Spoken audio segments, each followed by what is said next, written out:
It's time for the Joel Oriend Show on 92.1 The Team, WCKR Cornell. Here's Joel Oriend. As we speak at the Blue Cross, then it'll be D2 at 11 a.m., and so on and so on. The Boca Tigers are up here. So are the Plattsburgh Vikings. They may not be up here yet, but they're making their way. So two student county league teams in action today at the Blue Cross Arena on the boys' side, and on the girls' side, there's a Livingston County team in action. There's a couple as well. Avon's still alive. Chesapeake is still alive. But Danville, I have a score update here. Geneva leads Waterloo 43-32 heading into the fourth. All right. So, it's one of those things where when you lose to a team, do you root for them?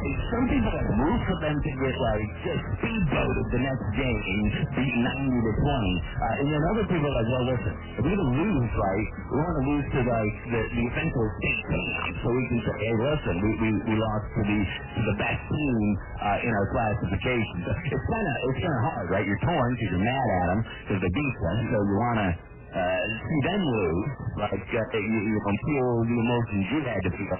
And then there's other times where you're like, we're a good team, they're better than us, and hopefully they can go all the way. But so we're up here. It shows you how much respect we get. I don't want to sound like Rodney Dangerfield, but where's the love? So we're located near the bathroom. So I don't know if maybe they might be saying something about the radio show. I don't know. But we're here. It is a playful gym at Gate Skylight. Now, the schools up here, obviously, they're used to it. And we were at the games last night, the A and AA. These teams play in huge gymnasiums. But if you're like a C or especially a D school that's going to play at Gate Skylight or the Blue Cross Arena, it's awesome. Now, I will say, I do feel bad for the girls, right? Because the boys get to play at the Blue Cross, and the girls get to play at Gate Skylight. Now, while Gate Skylight is a very nice court, it looks like essentially a college gym. I mean, would you say that gym at Gate is bigger than, because you go to Corning, right? Corning Community College. Yeah. Would you say that gym is the same size, bigger or smaller as Corning? I think it's bigger than Corning in terms of capacity.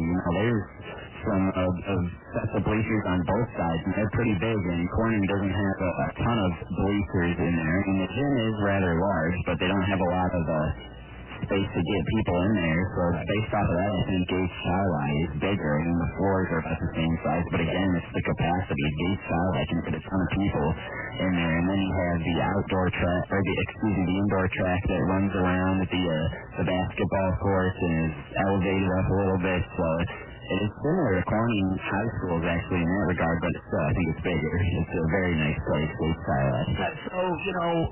So, I have mixed emotions, obviously, so when we broadcast these games, and that's why, again, hats off goes to CKR and LEA and the Doran family for doing high school sports, because there is a lot that goes behind the scenes, not only, doing a game to get the announcers, you got to get the people back at the station to do the board out.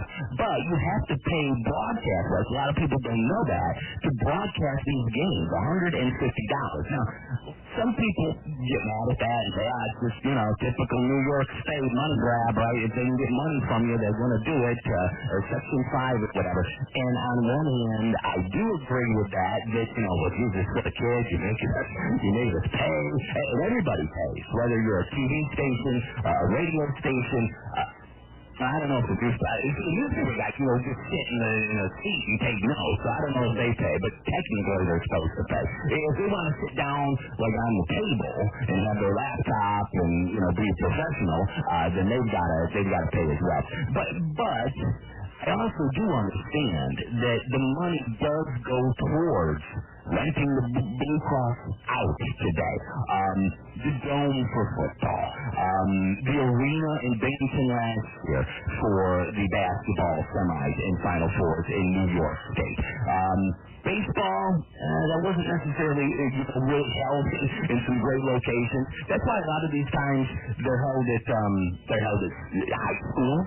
colleges, but even then, I think they have to, Section 5 of New York State has to pay those venues or those venues or schools get a cut at the door of everybody that comes in, and so you're like, media's got to pay, and you got to pay to get in. But you got to remember, these things have to be staffed. You need referees. You need people at the scorer's table. You need event staff. So, I'm a little torn. It does feel a little exorbitant. But at least for the finals, I can understand because, again, it's for the kids. Would you rather not pay the $150 and your kid just, play in the gymnasium that they get to play in maybe during the regular season, or they get that special treat of playing at the Blue Cross? I mean, it's sad that, at football, the semis are no longer at the Dome. I mean, it used to be if you made it to the Final Four in your classification in New York State, you get to the Dome, and that's the mecca of New York State football, right, is the Dome. Now you got to get to the championship game. Sure, you'll play at Cicero North Syracuse. That's a beautiful facility, but it's not the Dome. So, I see it both ways. I'd love to see the girls be able to play on Sunday at the Blue Cross Arena, but you've got to schedule around what the Blue Cross has going on, and again, you've got to staff that whole place, so I understand, but it's a bummer for the girls, but it is still a beautiful location at your skyline, so they'll be able to play in a nice venue here. If I can jump in here, the whole broadcast thing, I don't hate it. I think, if there's one thing I learned taking macroeconomics in college, it's that everything in life comes with a trade-off. So, I'm fine with, having to pay the broadcast fee because, in return for that money, we get, the exposure out for the kids in these schools, and, we get them the ability to get to some of these nicer facilities such as the Blue Cross as opposed to playing in just, any other high school. So as far as that goes, I think that's part of the trade-off. So I'm fine with it. If that's all it takes is, taking a cut of, tickets or whatever, and then these rights fees in order for these kids to, get to play on these grand scales, and I'm all for it. Yeah, and that's why I hats off to, CKR and LEA, because some stations, they'll stop and they won't do sectionals, or they'll do sectionals until you have to get to the finals, and then you have to pay that $150. Or New York State, sometimes New York State, it's even more. And so some media outlets, whether it be video or audio, stop at the finals, or stop at the semifinals, or stop at the sectional finals, and don't do state because of these rights fees. And so that's why it's just so incredible for locally owned radio stations to believe in the student athletes, to believe in the schools and the communities, and for the sponsors to help cover those costs. It's not all about just raking in dough and filling your pockets doing this high school sports stuff. It is really about, serving the communities where you live and work. And so, people don't really know that, and they don't really care about that per se. They just want to, hear the games on the radio, or they want to watch them. And it's even more if you want to do video. It's $300 a game if you want to do video. Sometimes we're, standing in the back of a truck, or standing on top of the press box and, near freezing weather. Yes, I mean, what was that game? It was Walton and Tioga we did in the fall. It must have been about, and we were on the top of the press box because there was no room in the press box for the press. That is, I would say that's an oxymoron. But it must have been. What did you say? It had to be like 10 degrees. Oh, yeah. If not lower. It was. I didn't think the game would ever get over. The good thing was they ran the ball. I don't think either team passed the ball almost a home run. So the game moved quickly. That's for sure. Now, if you're coming up, beautiful day here today. If you're coming up to watch Avoca or Prattsburg or Dansville, last night was nasty. So when we got out of gate last night, it was snowing when we got there, and it was still snowing when we got out. That's all I remember about last night in terms of the weather. And the 10-minute drive from Gates to the hotel was a little sketchy, but we made it, and luckily the sun's coming out, so the snow's starting to melt, so road shouldn't be an issue here today. Now it wasn't just snow. It was because the car was covered over and it got ice. So I say to Tanner, you got your brush, your snow brush, and I don't have a scraper. It's not like you just moved here from Florida. How do you not have a scraper in your car? I didn't expect this was coming. I didn't think you were going to expose me on air like that. But, you didn't expect snow in the middle of in New York. Well, it's March, okay, but it feels like February. But how old are you? I'm 19. I'll be 20 on June 25th. I didn't realize you were as close to my son's age. He's going to be 17 in less than a month. So you two are. Now I see the similarities. It's all coming clear. Now, what year were you born in? What, 2000? Yes, sir. Holy moly! I was already graduated from college and had debt. I've worked in a couple places where the people that I've worked with just couldn't fathom the idea of working with a 2000s baby. So I know where you're coming from. It's a challenge. I'll say that. So you make me. I'm not that much of a nervous Nelly, but. You make me look like a doomsday prepper. You don't have an ice scraper. I don't leave the house with my wife unless we've got a blanket in the car, we've got a radio with batteries, we've got a flashlight, we've got those hand warmer, feet warmer things, and that's just in the summer. So in the winter it's even more. So I get like that. So I'm out scraping the car with my hand and my sleeve, and Tanner was in the car. I'll be honest, Tanner was doing the difficult job. He was in the car warming it up. That's right. That's a tough job. So I was a little shocked by that. But we got here safe and sound, and now it's beautiful weather. So if you're coming up, and if you're a basketball junkie, today is the day for you, whether it's on the girls' side or the boys' side, because it is game after game after game.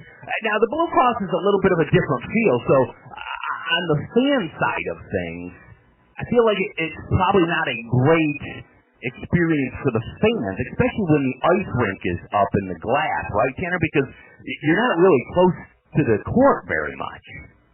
Yep, and I was there last year for a radio station covering Prattsburg and Avoca because they were there last year, and they had me way high up, way up. I'm talking, not down court side, which is what I'm used to. Right. These smaller D schools, they had me way up, so it can be a little tough on the eyes to try and see down there. I was able to do it, but it can be difficult because those players, they look awful small down there when you're sitting way up in the bleachers trying to look nearly straight down at them. It can be difficult, but it can also be done. So while it's not the best viewing experience in the world, it's it's better than nothing at all. So that's what I'd say on that. Again, I don't want to sound like a complaining old radio guy, but I am. So again, ironic, the radio guys are up in the suite at the Blue Cross Arena, and the newspaper guys are sitting down at the table courtside. You've got to call the action live, and you're up in the nosebleed sections having to use binoculars indoors, and the newspaper guys who are writing a story, okay, maybe they're tweeting some stuff out, but they're writing a story that's going to run later that day or the next day, and they get front row seating. That is it. Again, radio, no love for radio. It is the lowest form of showbiz. It's almost not even if showbiz was a universe, radio's Pluto. Yeah, like not a lot of love for radio, that's for sure. So we've got a jam-packed show for you. We're going to talk to a couple coaches here this morning. We're going to talk to Brian Putnam, the Prattsburg Vikings coach. His team in the finals. They'll play at 1 p.m. against a very good Elba team. So that'll be a big challenge for them. And boy, Tanner, they've got a great player to do the Vikings. They do indeed. Let's see. And that is the coach's son, Mason Putnam. Oh, Prattsburg. Yes. You said Elba. Yes, Prattsburg. Mason Putnam. He is phenomenal. He is averaging about 33 points per game on the season. He is the 7th player from Section 5 to hit the 2,000 career points mark. First boys player from Steuben County to do so. Wow. He is sitting at over 2,400 career points, and if he scores 26 today, he will surpass 2,500 points. So he is a fantastic player, and he's a senior. So he's going to leave it all out on the floor today. And they have some very athletic wings and good role players as well. But obviously the Vikings, they live and die by Mason Putnam, and I would expect more of that today. All right. Yeah, absolutely. I mean, that is just incredible. And it's in the genes. His father was an amazing player, was on a state championship team at Plattsburgh, I believe, in '94. If you look in the handbook, Putnam's name is there. I think some for alternative teams, but I think he is tied for the most or the second most points in a single sectional game with like 57. So in 1991 in a Section 5 playoff game against Notre Dame Batavia, he scored 52 points, and that record stood for a year until Matt Murphy from Minders scored 57 in a game the following year. So he does have the second most points in a sectional game, and Mason actually scored 52 for them in a sectional game earlier, a couple of games ago against Chesterton. He had 52 points. Now, wait a minute. So when did he score that? Because did he score that at the end, or did he score that at like halftime and coach? Did he bench his own son so that he wouldn't break his own record? You would have to ask him about that. I'm not sure. I know he did leave early in the fourth quarter. I would do that. The game for Plattsburgh was well in hand at that point, but yes, Mason Putnam did tie his father's second place there with 52 points in a sectional game. It's just crazy. Like father, like son. I can't even believe it. What a coincidence that is. Unfortunately, for my son, Cale Willie, it's like father, like son. Positioned right next to the water bucket on the bench. So he's in a race to break my least minutes played record. so he's following in my footsteps. You can tell I taught him well. Obviously, he should not have listened to me when I was teaching him the game of basketball. So we'll talk to Brian Putnam. And it's difficult. Someone was like, I dare you to ask him about Mason's all the points, right? And it's like, well, you want. Essentially, you're saying kind of in a way like, hey, your son's kind of like a ball hog, but when he's good, you shoot a lot. But that's kind of like the nice way of saying ball hog is he likes to shoot. Now, if you make it and you're winning, that's all well and good. When you don't make them and you're taking a lot of shots and losing, then you're a ball hog.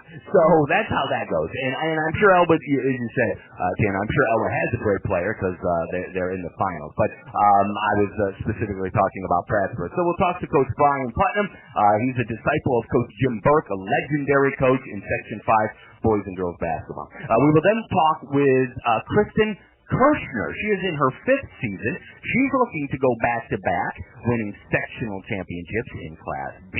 A former player at Genesee Valley. She scored 1,000 points in her high school basketball career for the Indians. We'll talk to her and her team being in the finals at Gate Skyline. And then we'll talk to Avoca coach Mike Stowe. And boy, Tanner, they were good last year, made it to the finals, lost, as did Plattsburgh, correct? I think Plattsburgh made it to the finals, and they lost as well last year, both at the Blue Cross Arena. And so they're both in different classifications. They both win the place there. But Avoca's even better this year than they were last year. Yeah, and that's a hard time, and you'd have a hard time believing that, knowing the fact that coming into this season, they've lost about 40 points per game with seniors Nathan Nunn and LaDre Stanford graduating. You'd think a team would take a step back after losing volume scoring like that, but no, they have taken a step forward. They are phenomenal to watch. I love watching Avoca play. Probably my favorite team I've covered this year because the unselfishness, and Mike Stowe's gone on the record and said this already this year, that they don't care who scores. They just want to go out there,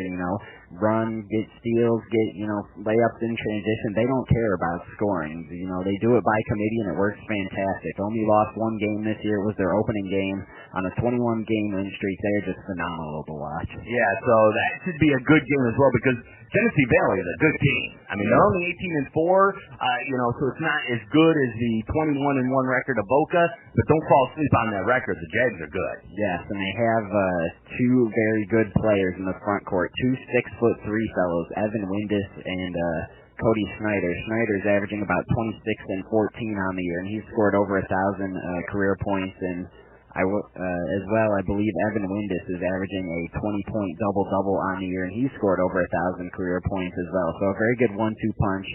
Snyder in their first sectional game dropped 32 and 20 in their first sectional game. So just the rebounding and the offense that they bring. It's going to be a tough challenge for Avoca on the glass. I'm interested to see how this one plays out. So that's who we will chat with here today, and we've got a couple other things. I want to talk because Brian Putnam has done a great job since he's gone there. I think they've won one sectional title since he's been there. I think maybe 17 or 18. But he played for the legendary coach Jim Burke, as I said, won multiple sectional championships. I believe he was on a sectional state championship team himself. That team with Charlie Hicks and stuff. It was just absolutely loaded for Prasburg. It's very tough to replace legendary coaches. Like, you never want to... Now, he didn't. It was Coach Burke, then Ted Hayden, a longtime assistant, took over. And then it was Coach Brian Putnam. I have found, at any level, it is very difficult to be the man who replaces the man. You never want to replace a legend because 9 times out of 10, I feel like it just doesn't go well because the expectations are there for you to continue to do what that coach before you did. Now, there's variables into that, obviously. Even if you're a great coach, sometimes it doesn't always work out. If the departing coach has left the cupboard bare, you're not going to necessarily be able to hit the ground running and continue what they've done. You might have to build your own thing.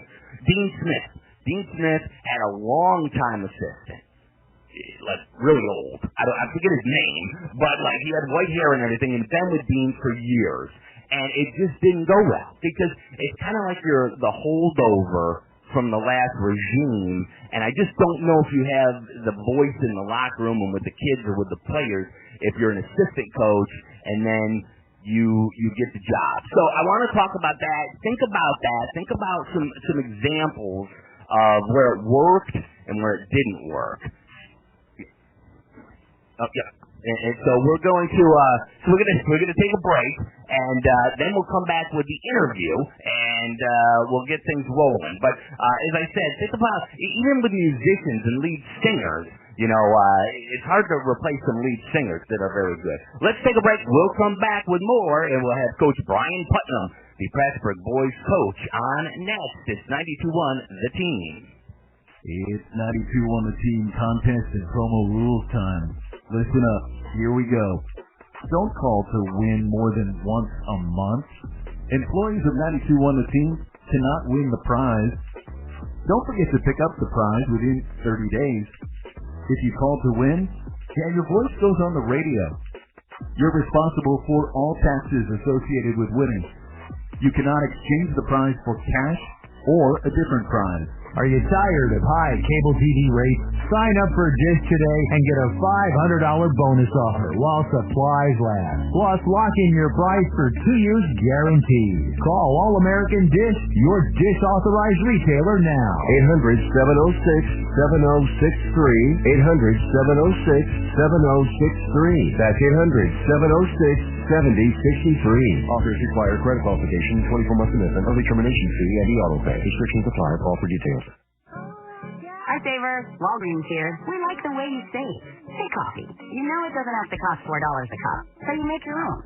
And co-pays on Medicare Part B. You save up to $5 and get 100 balance reward points on each prescription when Walgreens is your preferred pharmacy. Save smartly on Med B. Walgreens. Trusted since 1901. Co-pay savings on Tier 1 generic drugs available through select plans that include Walgreens as a preferred pharmacy. Points cannot be earned in Arkansas, New Jersey, or New York. Complete details at walgreens.com/balance. Let's say you just bought a house. Bad news is, you're one step closer to becoming your parents. Soon you'll have a separate fridge in the basement, where extra groceries are exiled forever. Remember that frozen lasagna? Of course you don't. It's been down there since 2008. Good news is, it's easy to bundle home and auto through Progressive and save on your car insurance. Piece of cake. Behind the lasagna. It's very old. Progressive Casualty Insurance Company, affiliates, and other insurers. Discount not available in all states or situations.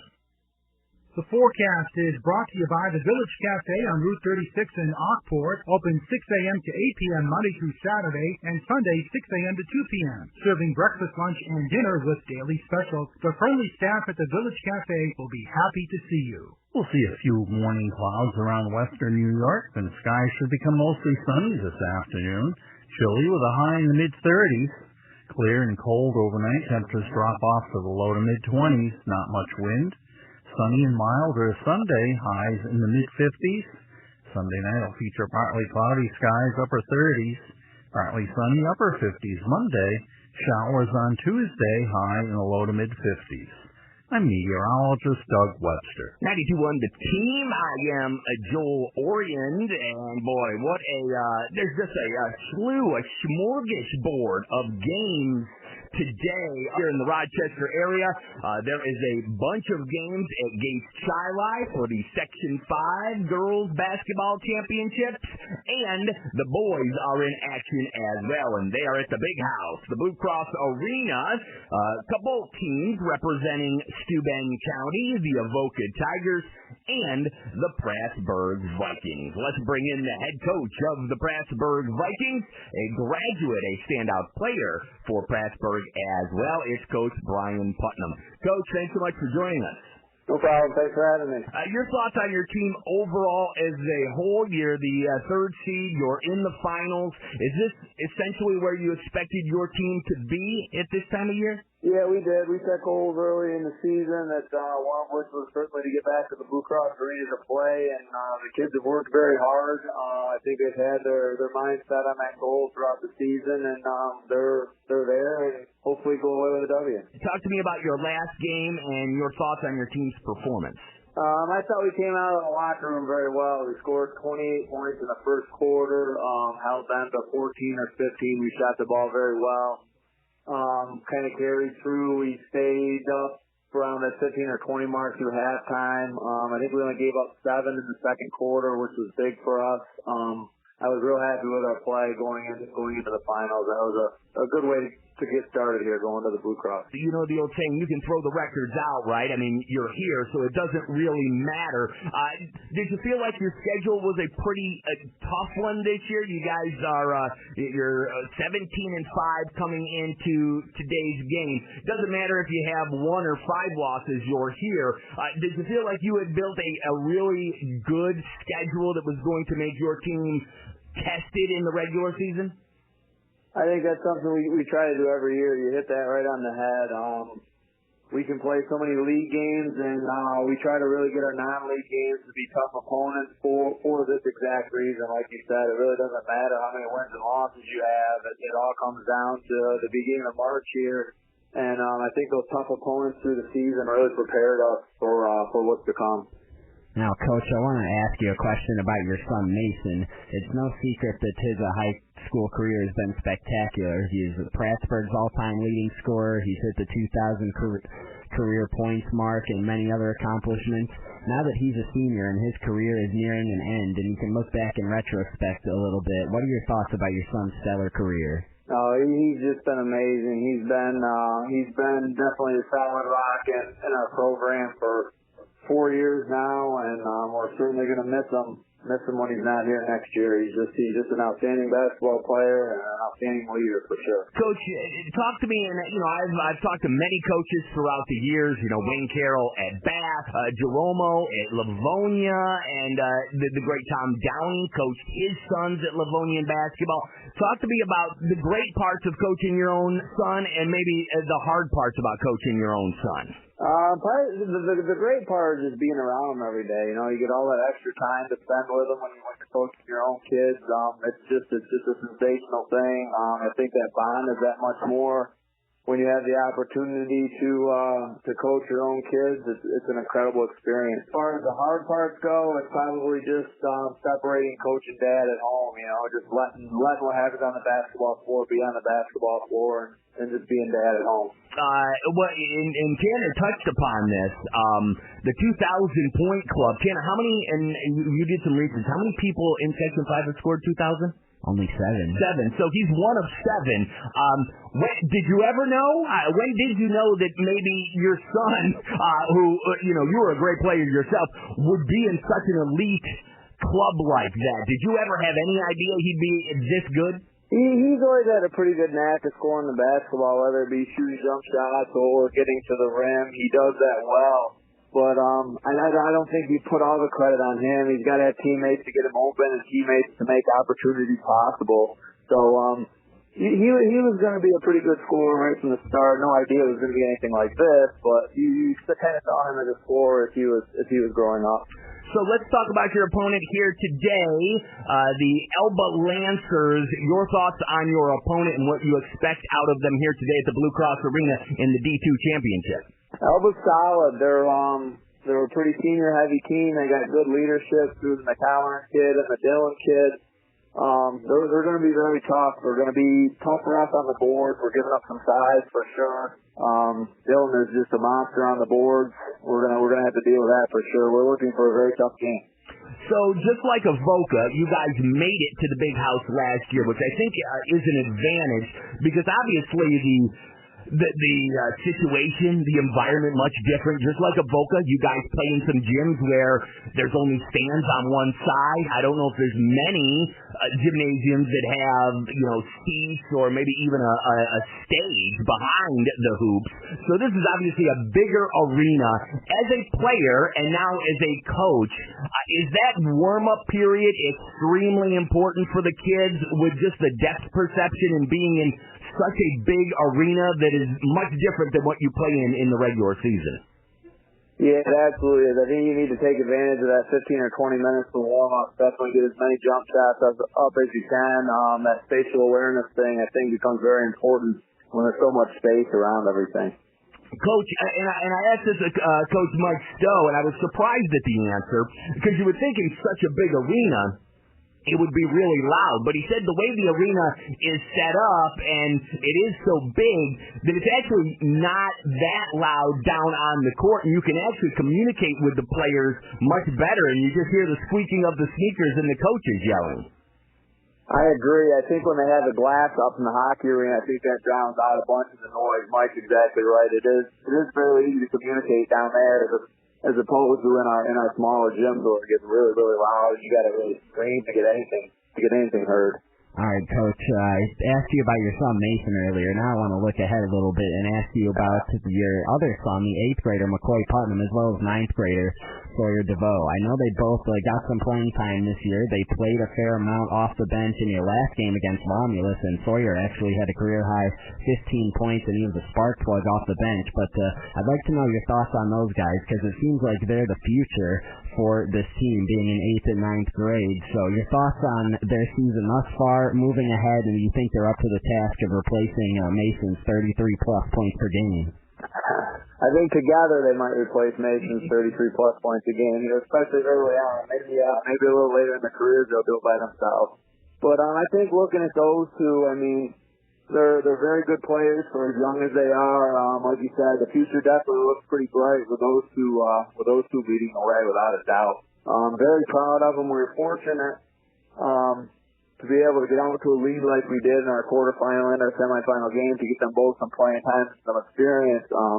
You never know with the Blue Cross with foul trouble. You never know what's going to happen. Coach, let's talk about being up there. So you have some experience. You were up there last year. Now, if you win, you will play the opponent of Avoca and Genesee Valley. So you'll be up there and you'll be watching them. I asked Coach Mike Stowe this question. I know you probably don't really care.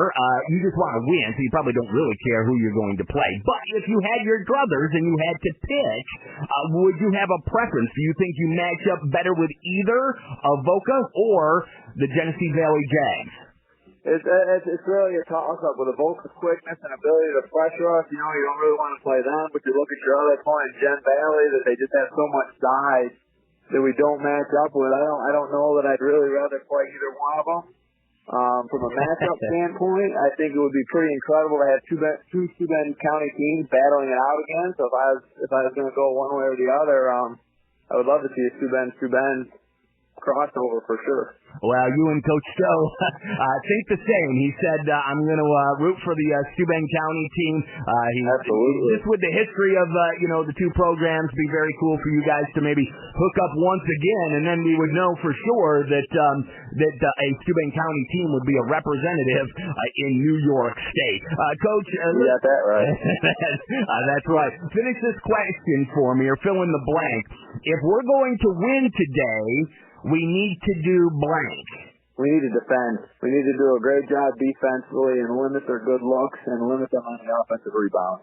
Coach, listen, congratulations on another great season at Prattsburg, and we look forward to you guys continuing. Hopefully a victory here today, and you guys advance to the crossover, obviously, in D, and possibly advance into the state playoffs. Thanks so much, Coach. Best of luck going forward. Appreciate it. Thank you, guys. All right, there you go. Head coach of the Prattsburg Vikings. It's Coach Brian Putnam, who was an outstanding player in his day as well. His name is in the record books of Section 5. Had a great career. His team was outstanding as well. Let's take a break. We'll come back with more.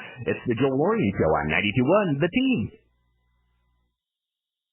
There's nothing like clean, clear, soft water. Soft water is better for you and your home. It makes your clothes brighter and whiter, and it makes your skin softer and hair shinier. How can you enjoy the benefits of soft water? All you have to do is call B&B Water Conditioning and Bath, 776-3037. Schedule a free, non-obligation in-home water analysis, and it won't be until you'll be able to enjoy the benefits of clean, clear, soft water for drinking, cooking, bathing, and washing clothes. And it figures out to be just pennies a day. Your whole house will love it. It's B&B Water Conditioning, a Bath, phone 776-3037. Have you written a book? You can become a published author with Dorrance Publishing, the nation's oldest publishing services company. Countless authors have trusted Dorrance for nearly 100 years to bring their book to the market. Our professional team will edit your text, design your book pages, and create an appealing, eye-catching custom cover. Plus, our authors benefit from a custom book promotion marketing campaign that makes your book available where people buy books, like Amazon and brick-and-mortar bookstores. So make this free call right now to claim your free author's guide to publishing. Don't wait another day. Take one step closer to realizing your dream of becoming a published author and seeing your name in print. You've already written a book, so the next thing to do is make this free call right now to Dorrance Publishing and get your free guide to publishing. Call right now.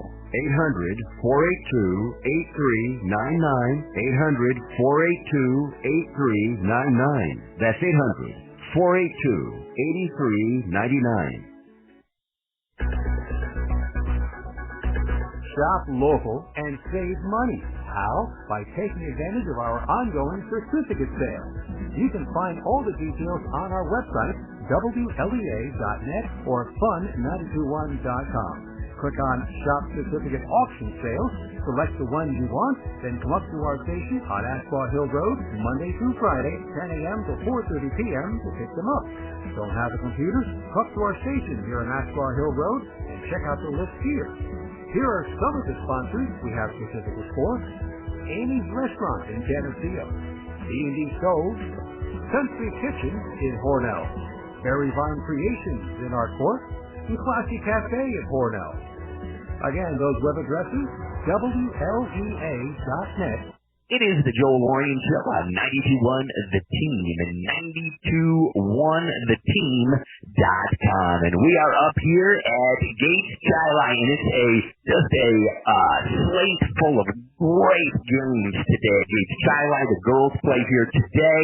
Most of the classifications, the boys are at the Blue Cross Arena today. Most of the classifications for them. There is just an oodle of great games, and it kicks off with the B1, and it's the second-seeded Dansville Mustangs with a record of 20-2, taking on kind of the Cinderella story. The 4th seed, Bell Mac, they knocked off the number 1 seed in the semifinals, and they get us going here today at 1 p.m. And let's bring in the head coach of the Dansville Mustangs. She's in her 5th season. She was an outstanding player back in the day, and she's trying to get her ball club to repeat here as champs in the first game of the slate of games here at Gates Highlight. Let's bring her in. It's head coach Kristen Kirchner. Coach, thanks so much for joining us today. Yeah, no problem. Coach, let's talk about your team. You had a tough win in the semifinals. Livonia gave you everything that you could handle, 55-51.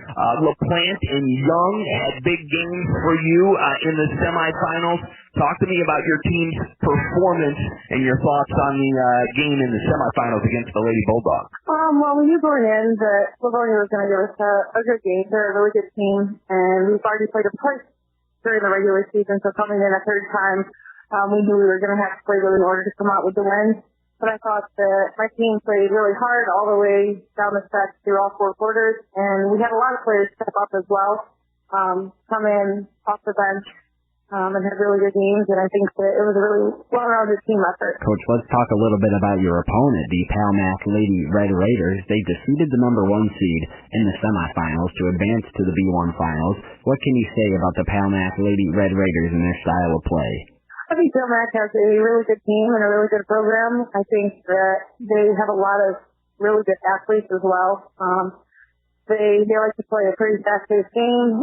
They're very well-rounded as well. They've got some senior leaders that are really good players, and I think that almost every single one of their starters contributes very well. Coach, what do you like to do? Are you an up and down, a running team? Do you like to play a little more methodically half court? Are you going to be comfortable with this game in the 50s and 60s, or do you want it in the 30s and 40s for you? Well, we do like to run and gun. We like to fast break, but it also depends on the team we're playing. We try to adjust to other teams, but as well as just keep doing what we've been doing and what got us here. So it really depends on the girls' defensive effort, and we obviously really like to hold other teams to as low points as possible and a really good defensive effort. Let's talk about your team. Who are some of the players that stepped up and have come through the way maybe you expected coming into this season, and maybe a couple players that you've gotten something out of that maybe in November when practice started you weren't even expecting out of them? Oh yeah, we knew coming in that we returned everyone except for 3 players from last year, so we had quite a few main players coming back. With obviously you mentioned a couple earlier. Ariana Young, Hannah Plant, and Grace Rittenhouse are coming back. But we also have had a few 10th graders with Maddie Lee and Sydney Stone who were up last year who really have stepped in. And then Bree Caruso, Meredith Fayal, and Kirsten Kennedy have come up to varsity this year and really adjusted to the level of play. And I think that they've done a great job fitting in with the girls from last year. Any matchup concerns for you in regards to size or maybe not being able to guard any one player and maybe having to change up, your defensive philosophy, whether it be, man-to-man or zone? Is there anything that they present to you that going into this game today you're a little concerned about? I think that we've seen enough good competition this year and enough types of teams that have the same kind of player base as them that as long as our girls show up to play and as long as they play defense, I think that we can match up with them. But they do, like I said, have some really good athletes and they're pretty quick. So that's always something that we're going to have to make sure that we're aware of. In your 5 seasons, you've gotten the Lady Mustangs to be a predominant powerhouse in the D's and in Section 5. You're looking to go back-to-back. You grew up and played just over the hill from Dansville at Genesee. You played at one of the smaller schools, and you were very successful. Had an outstanding playing career, and your team was successful under head coach Les York. Any major differences with you playing in the D's and now coaching, a B school? Is it pretty much similar, or is the play different at a little bit of a higher classification? I think that it's fairly comparable. I think that a D school can be just as competitive and just as good as a B school. It just depends on what players you have and how much work they put into building your program. A little bit different, obviously, with the program in general. We just have extra girls, I'd say, quite a bit larger numbers and team modifieds, things like that have kind of come up that just a little bit different than the B school. Now, you played under Coach Les York. He was very successful at Genesee. He's done a great job of turning around the Genesee Greenwood Lady Redskins. Had a tough loss, fell short against Letchworth in the quarterfinals.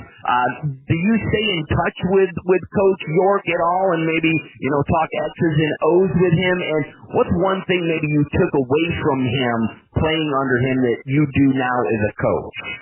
Yeah, I talk to Les quite regularly, and we talk about basketball and compare notes, and willing to help each other out. But he's just a great guy, and I'm really glad that he was able to be my coach. So one of the things that I think that I've taken away from him, I know he was really hard on us and pushed us, but I think that his players always knew that he really cared about them, and that was one of the things that I think really helped us to become a successful team was he was able to get the most out of us.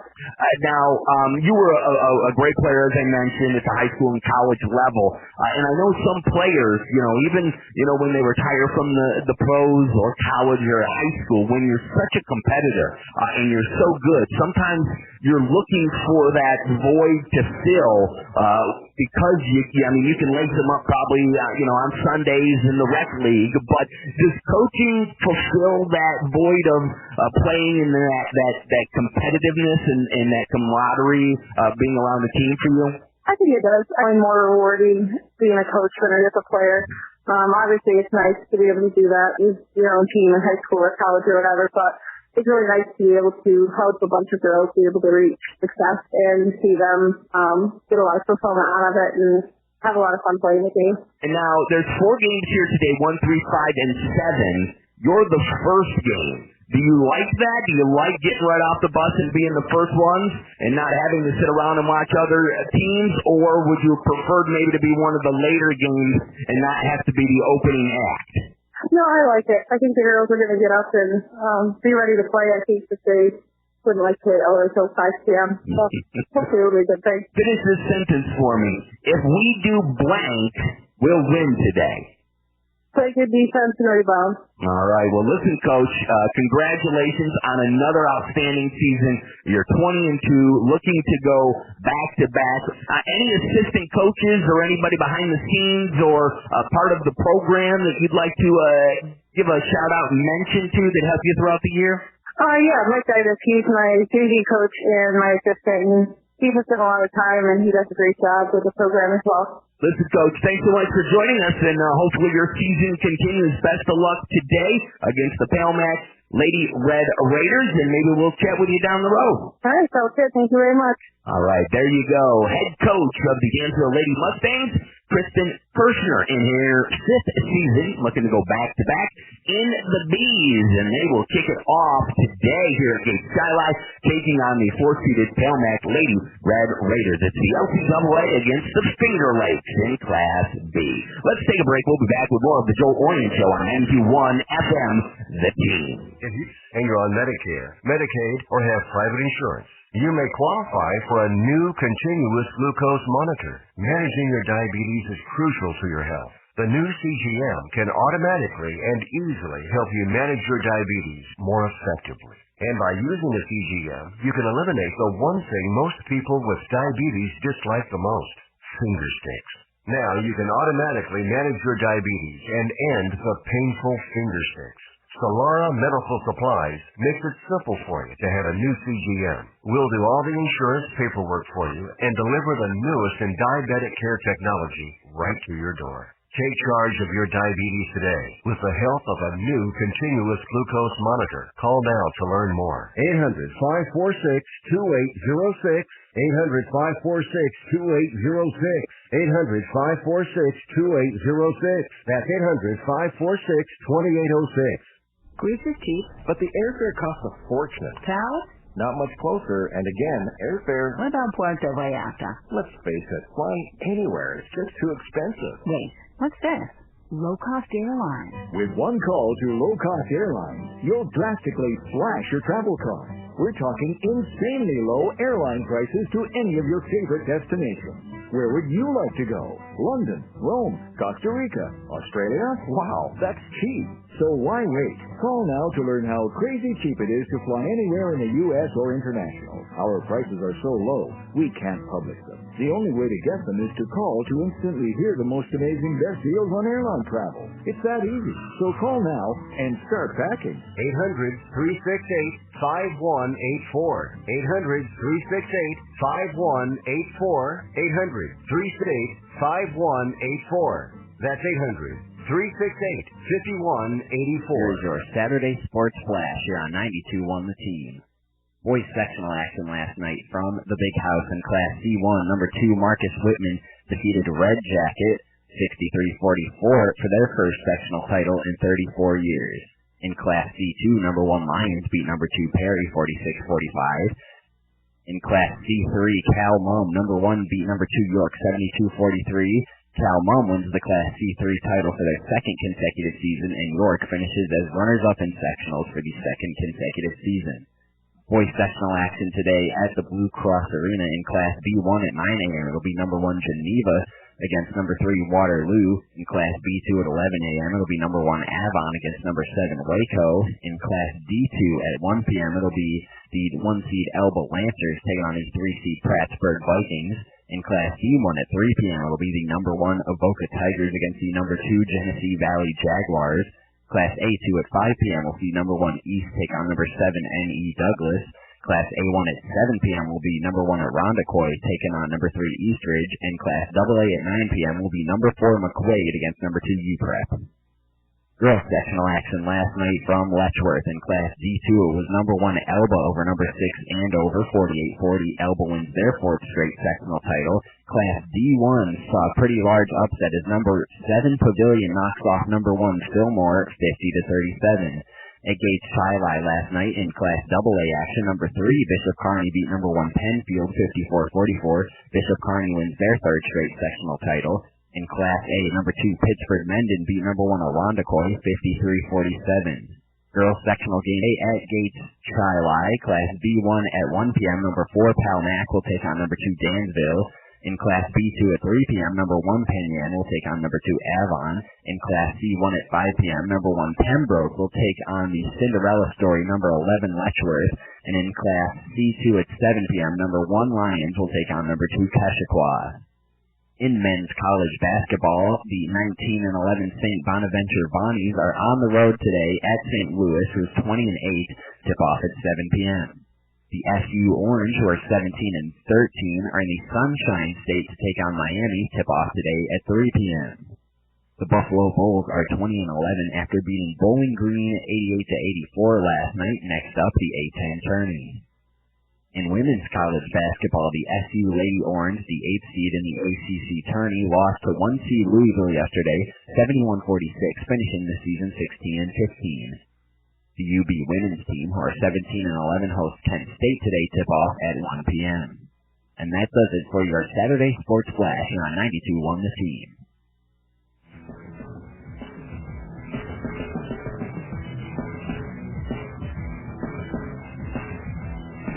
I'm going to go right one. I got is Tanner Saunders. Why don't you go ahead, Tanner, and throw out that trivia question. Tanner's Trivia. What do we got today? All right, so I will preface this by saying I was surfing around on Twitter the other day, and I think it was NBC Sports, but anyways, they posted this little graphic of the last time every NFL team had the number 1 overall pick and who they took with that selection. So using that information, I formed today's trivia question. So, Joel, I know that you don't particularly align with any knowledge of our local team here, the Buffalo Bills. So, with that said, here is today's Tanner's Trivia.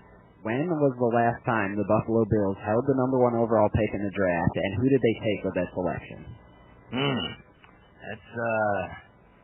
That's interesting. So it hasn't been recently. I know that. I mean, they stunk recently, but not stunk enough. I don't know how many times I've told John Murphy, the voice of the Bills, you guys just have to do Tankapalooza. This 8 and 8, 7 and 9, 6 and 10 stuff does nobody nothing. You guys are in the middle of the road. You don't get the first pick. You don't even get a top 10 pick some of the times. If you're going to go 6-10, go 1-15 and get yourself a quarterback. I'm going to say, obviously not in the 95 to 99. I'm not sure. I don't think so. They were decent after Marv. Not great, but decent with the miracle there, Music City Miracle. It's got to be in the 80s, I would guess. Let me think about it, because I think it's got to go back to one of the Hall of Famers, I feel like, on that, unless it's O.J. Simpson. Maybe it goes all the way back to Cookie Gilchrist, I don't know. But I'm feeling like it's got to be one of the guys on the 4 AFC championship teams. But let me think about that. So we are up here in Rochester, a big day for high school basketball. Thanks to Plattsburgh coach Brian Putnam for joining us. We'll talk to the Dansville coach coming up here this hour, and the girls coach, Kristen Kirchner, and the vocal coach, Mike Stowe. They are both in action. So we're up here, and not talking local. We kind of talked about this in the last segment. We had to go to break to hit our interview. So replacing a legend. So we talked about, even at the high school level, in Bath with Wayne Carroll, they're going to have to try to, Matt Ford has big shoes to fill at that level. We talked about Dean Smith. For the longest time, they had trouble getting a replacement for him. It was his longtime assistant. Then Matt Doherty, who was a player for him, tried. Now Roy came along, and he's kind of turned that program around. For example, so here, and some guys know that, right? So Belichick and Parcells are hooked at the hip, right? I mean, they were in New York together with the Giants. Parcells was the head coach. Belichick was the defensive coordinator. They were both on the defensive side of the ball. Parcells had got the job in the early 80s and elevated Belichick to the defensive coordinator. They had shared an office together. So then they go off, and I think Parcells said he was going to retire. Belichick goes to Cleveland. So this is a little bit before your time, but this will be the first time I ask you. So do you remember, or do you know, Parcells wins the Super Bowl in 86 and then 90, the heartbreaker against the Bills, and then he says he's going to retire, one of his first 16 retirements that he took. Do you remember who was the Giants coach that replaced Bill Parcells after he won that Super Bowl with the Giants? No, that's a little bit before my time. I do not know. Yes, because he didn't do good. That's why you don't remember him. Next, okay, so then they hook back up Parcells and Belichick in New England, right? So they get there at 94. He brings Bill in, Belichick, after Cleveland falls apart and moves to Baltimore. They get to the Super Bowl in 96. They lose it. Parcells decides to basically leave on the plane ride home from that Super Bowl where they lose to the Packers, right? And it's the famous, it's the famous quote: if you want me to cook, I gotta buy the ingredients, because he felt like Kraft was young back then, and Kraft was a little bit more like Jerry Jones, where he was putting his 2 cents in on personnel and stuff, and Parcells didn't want that. So Parcells leaves and goes to the Jets. Well, Belichick follows him. So then, you remember, they get to the AFC Championship game with the Jets. They lose. Parcells retires. So they name Belichick the head coach. Parcells is going to stay on as the GM or operations of football, right? So the day of the press conference, one of the greatest press conferences of all time, and you don't normally say that with Bill Belichick when he gets up there and grunts and, yeah. So he literally writes on a napkin, I resign as the HC of the NY. He doesn't even write out head coach. He goes H.C. of the NY Jets. He gives it to Parcells. He goes down. He resigns. And then it takes months and months for the Jets and the Patriots to work out a deal for Belichick. Well, this is why Belichick didn't want to do it. Was because, one, he's replacing Parcells, and he knows at every stop, New York with the Giants left in 96, They went bad after they left, right? So he goes, I'm not following this guy. 2, the guy is going to be he's going to make all the decisions as the GM. What am I going to do being in his shadow and he's not even leaving the building? So that was a genius move by Bill Belichick. So there's, so there's other ones if you can think of them. McPherson from SU, Pat Maloney did decent after McPherson left. And in comparison now, he was amazing, but we didn't think he was amazing right after McPherson. When I say who has either done good or great or better or just as good as a replacement or who was a total flop, who would you say, Tanner?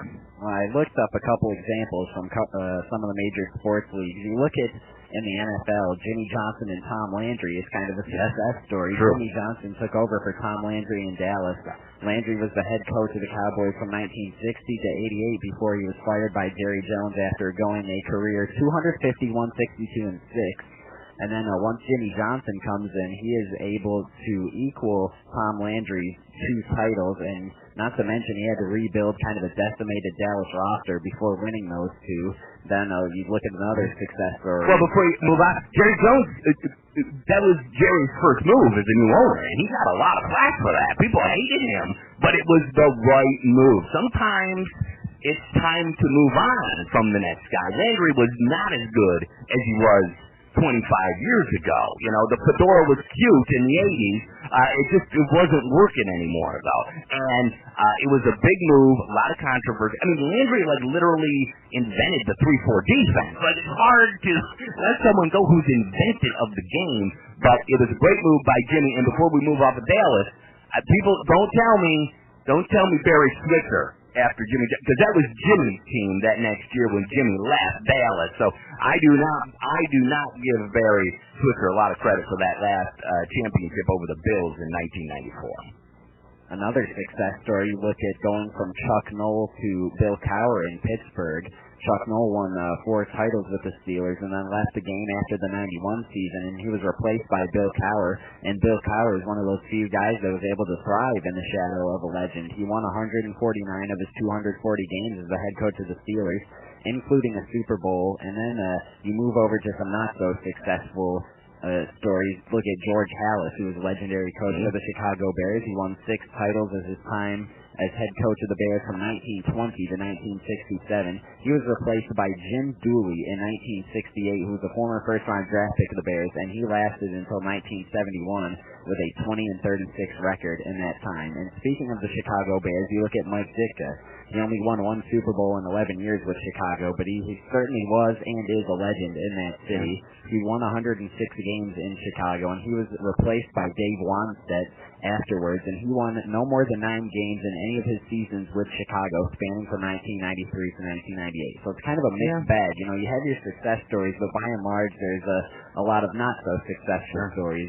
You look at the NBA, look at Red Auerbach. He is seen as one of the most legendary coaches in NBA history. He won 9 titles in 10 years with the Boston Celtics and still made the finals the year that they didn't win it all. And he was replaced by Bill Russell, who was a player coach in his last 3 seasons in the NBA. And Bill Russell won 60 games in his first year, knocked out of the playoffs by Will Chamberlain and the Philadelphia 76ers. Then the next 2 years, which was Russell's last 2 in Boston, he won 2 titles, so that kind of worked out for them. But then you look at some not-so-successful stories. Anywhere Phil Jackson has been. In Los Angeles, Phil Jackson won 3 NBA titles in his first 3 seasons. Then, after 2 years of missing out, he left. He was replaced by Rudy Tomjanovich. And he couldn't even complete his first season in L.A. He was replaced by Frank Hamlin. That did not go well. And then the next year, Jackson was back. He won 2 more titles and made 3 trips to the finals.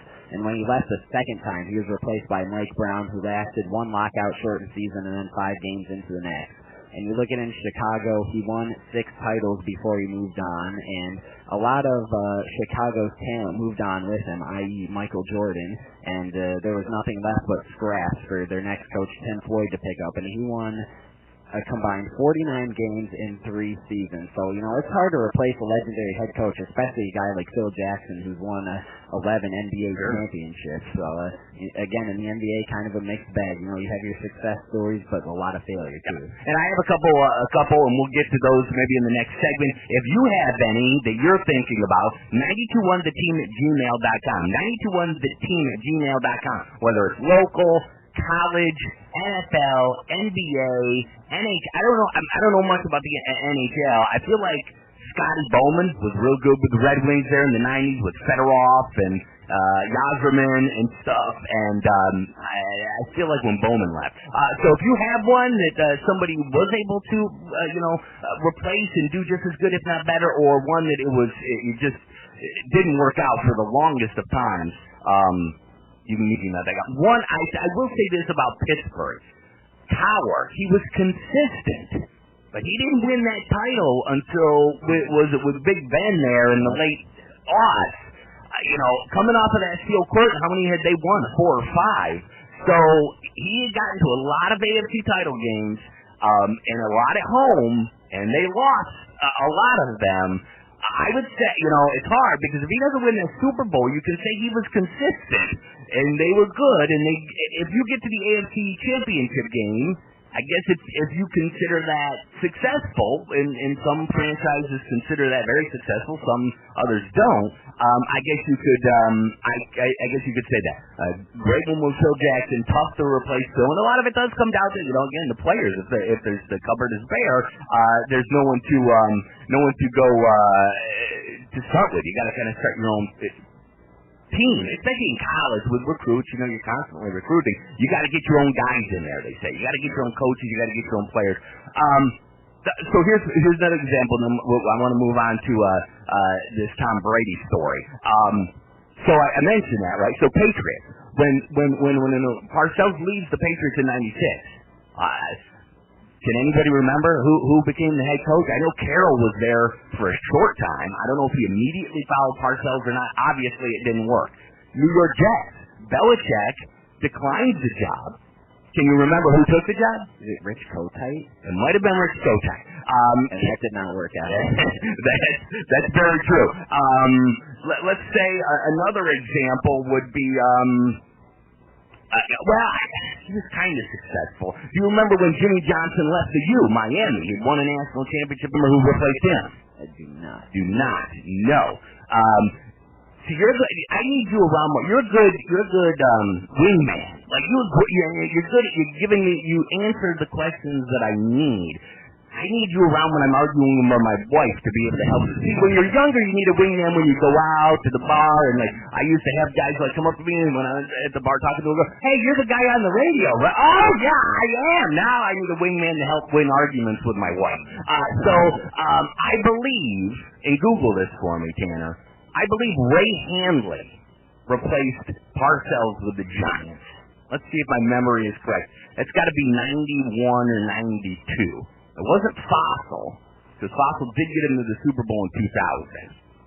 I believe it was Ray Handley. I felt bad for the guy. He was a little frumpy, and he looked like a nice guy, but I've learned that just because you're a nice guy doesn't mean you're good at your job. Bill Belichick doesn't seem nice, but he's really good at his job. And so... He was the Giants head coach from 91 to 92. There you go. And so he replaced Parcells. So it is tough. So real quick, let's talk about Brady. There's a hot take coming. Coming down the stretch, there is a team that's coming out of nowhere that in a way makes sense and in a way it doesn't make sense. The San Francisco 49ers, who were just in the Super Bowl, want a 43-year-old quarterback. Is that correct? That is correct, and when you look at it, there are some aspects to this that make it make sense, and I will get into some of that.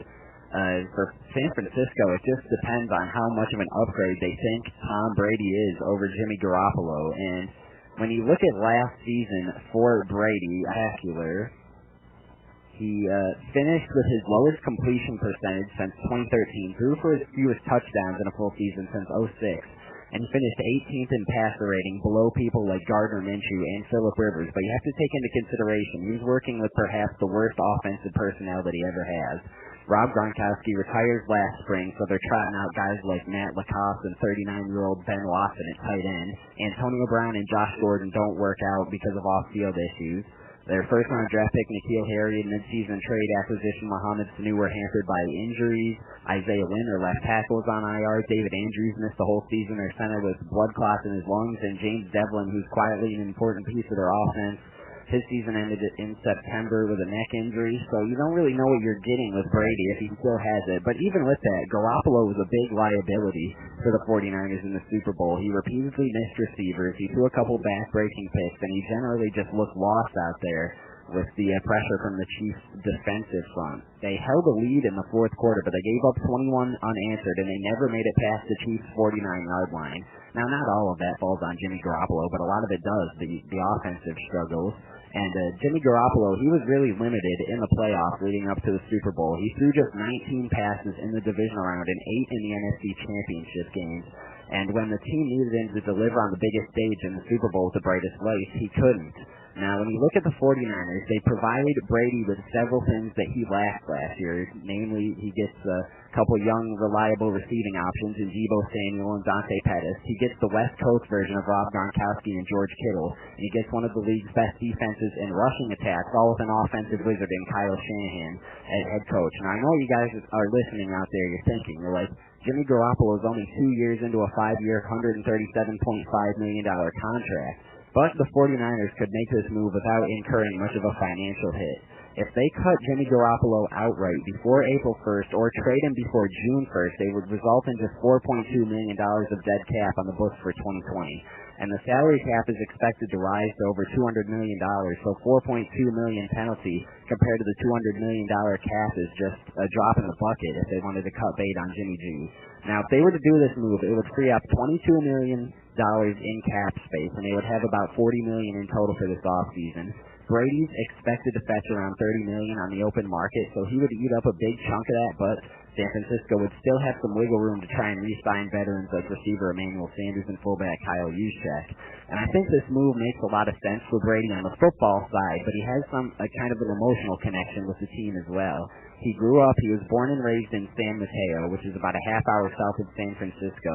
In the 80s, he regularly attended 49er games at Candlestick Park before they moved into Levi's Stadium here. And at age 4, he was at the 1981 NFC Championship game where Dwight Clark made the catch.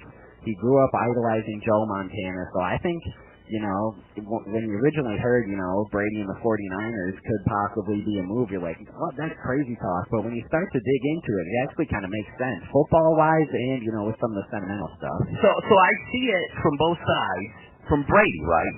But this is like the opposite of what the Patriots' problem was.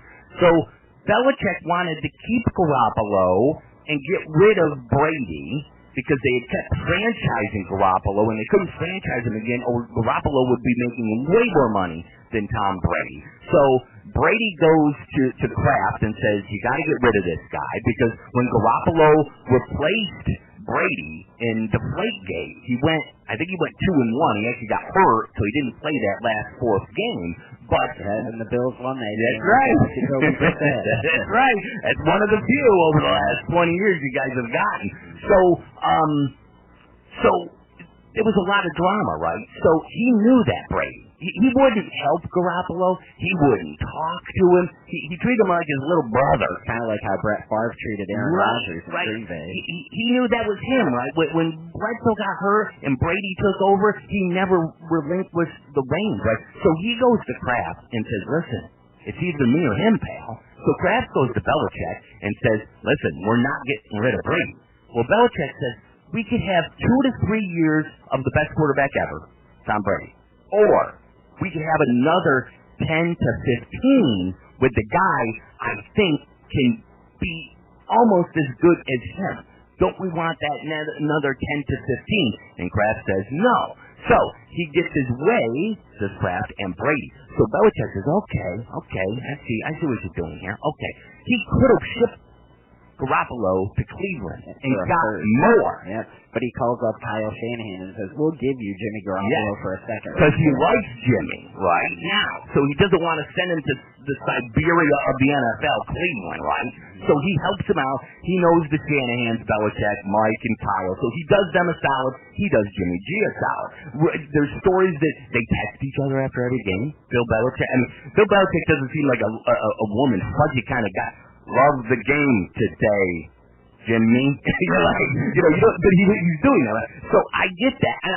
So now the rumor is that they could release them, and he'll go back to New England, and Brady would come to the 49ers. But from the 49ers' point of view, and I get it, he struggled in the Super Bowl, and they ran the ball a ton in their 2 playoff games. But he had a good game at New Orleans. They won that game on his arm on a last-second drive, right?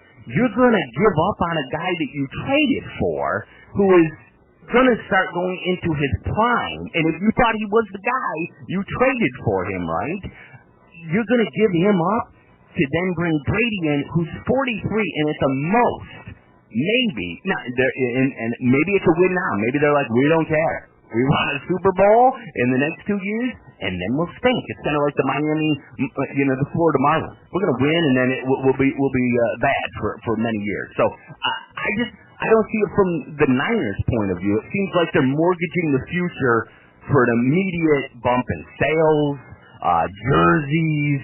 From a marketing standpoint, it's great, but from a operation standpoint and going forward, if I'm Kyle Shanahan, I feel like I'm mortgaging the future, though. Yeah, it's definitely for the short term, I think, the move for the 49ers, because they're not going to get more than a year or two out of Tom Brady, but he does bring you, he's been in big games, and he's proven that he can play at a high level in those big games, and maybe he brings, a little more brains and better decision-making than you'd get out of Jimmy Garoppolo, so definitely in the short term, I can understand it. He's got a very good supporting cast around him and a good defense, but definitely you're not going to have that longevity. So in another year or two, they're going to be having to look for another franchise quarterback. And can you find one? Jimmy Garoppolo might be your best chance at a franchise quarterback. You don't know if you're going to be able to go out post Brady and find another guy, but you know what you have right now in Jimmy Garoppolo. Absolutely.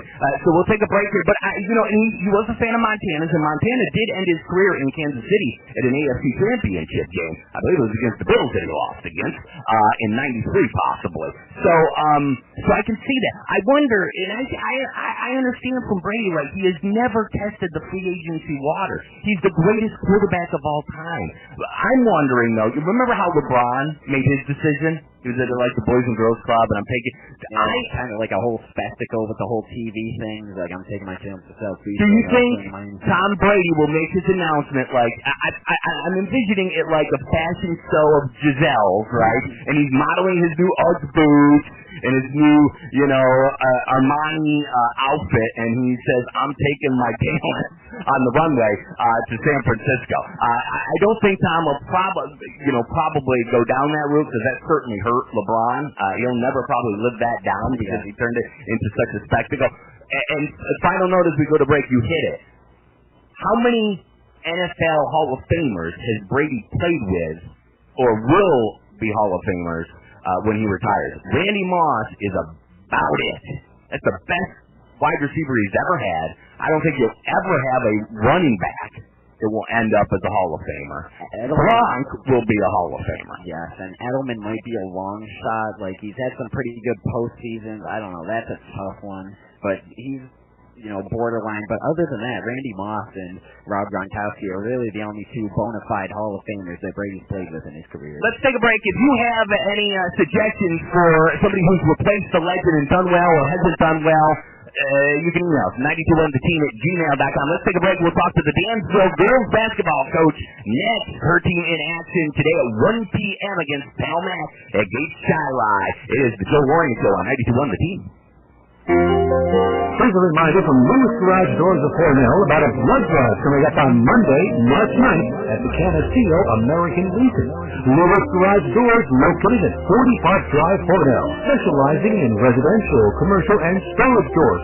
Give them a call, free estimates, reliable products, always there in emergency.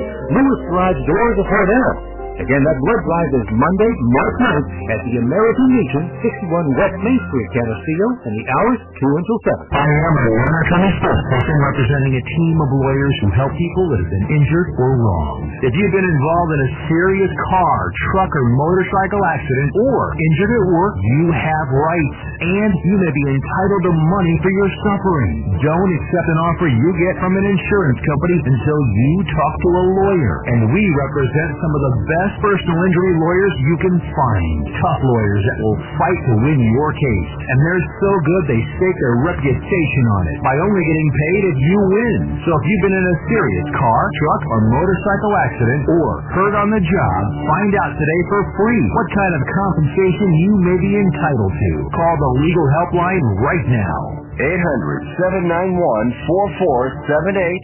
800-791-4478. 800-791-4478. That's 800-791-4478. You don't have to wait for amazing deals on a new floor.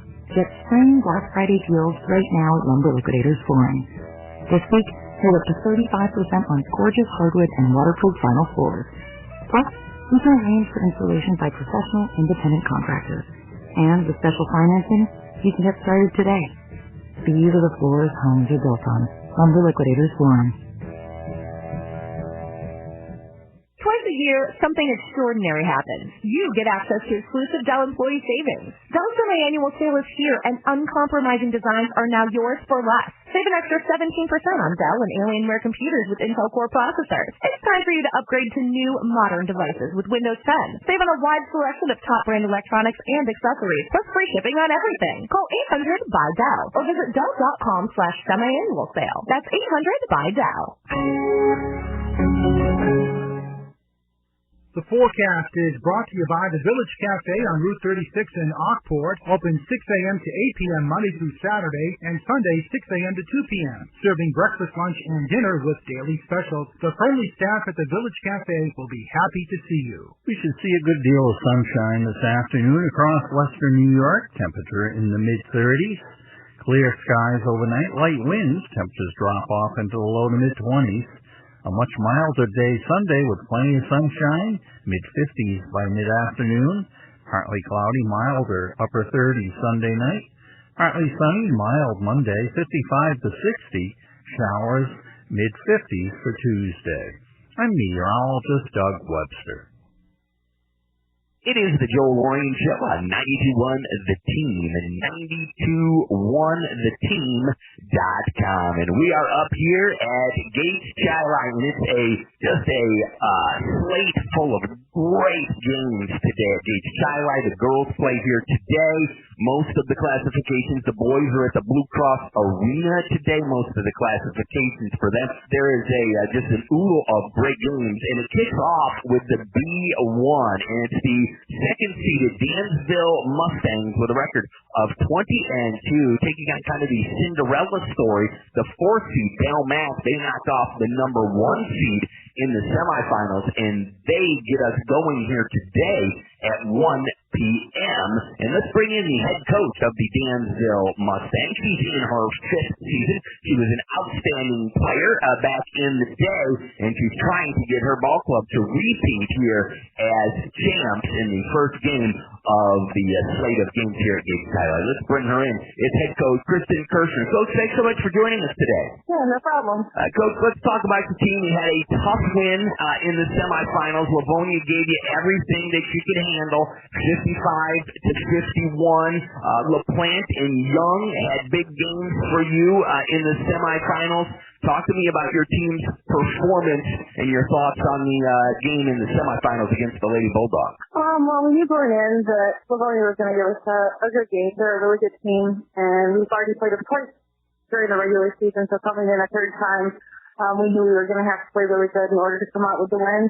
But I thought that my team played really hard all the way down the stretch through all 4 quarters, and we had a lot of players step up as well, come in off the bench and had really good games, and I think that it was a really well-rounded team effort. Coach, let's talk a little bit about your opponent, the Palmac Lady Red Raiders. They defeated the number 1 seed in the semifinals to advance to the B1 finals. What can you say about the Palmac Lady Red Raiders and their style of play? I think Palmac has a really good team and a really good program. I think that they have a lot of really good athletes as well. They like to play a pretty fast-paced game. They're very well-rounded as well. They've got some senior leaders that are really good players, and I think that almost every single one of their starters contributes very well. Coach, what do you like to do? Are you an up and down, a running team? Do you like to play a little more methodically half court? Are you going to be comfortable with this game in the 50s and 60s, or do you want it in the 30s and 40s for you? Well, we do like to run and gun. We like to fast break, but it also depends on the team we're playing. We try to adjust to other teams, but as well as just keep doing what we've been doing and what's got us here. So it really does depend on the girls' defensive effort, and we obviously really like to hold other teams to as low as points as possible and a really good defensive effort. Let's talk about your team. Who are some of the players that stepped up and have come through the way maybe you expected coming into this season, and maybe a couple players that you've gotten something out of that maybe in November when practice started you weren't even expecting out of them? Oh yeah, we knew coming in that we returned everyone except for 3 players from last year, so we had quite a few of our starters and main players coming back, with obviously you mentioned a couple earlier, Ariana Young, Hannah Plant, Grace Rittenhouse are coming back. But we also have had a few 10th graders with Maddie Lee and Sydney Stone who were up last year who really have stepped in. And then Bree Caruso, Maddie Fiala, and Kirsten Kennedy have come up to varsity this year and really adjusted to the level of play. And I think they've done a great job fitting in with the girls from last year. Any matchup concerns for you in regards to size or maybe not being able to guard any one player and maybe having to change up, your defensive philosophy, whether it be, man-to-man or zone? Is there anything that they present to you that going into this game today you're a little concerned about? I think that we've seen enough good competition this year and enough types of teams that have the same kind of player base as them that as long as our girls show up to play and as long as they play defense, I think that we can match up with them. But they do, like I said, have some really good athletes and they're pretty quick. So that's always something that we're going to have to make sure that we're aware of.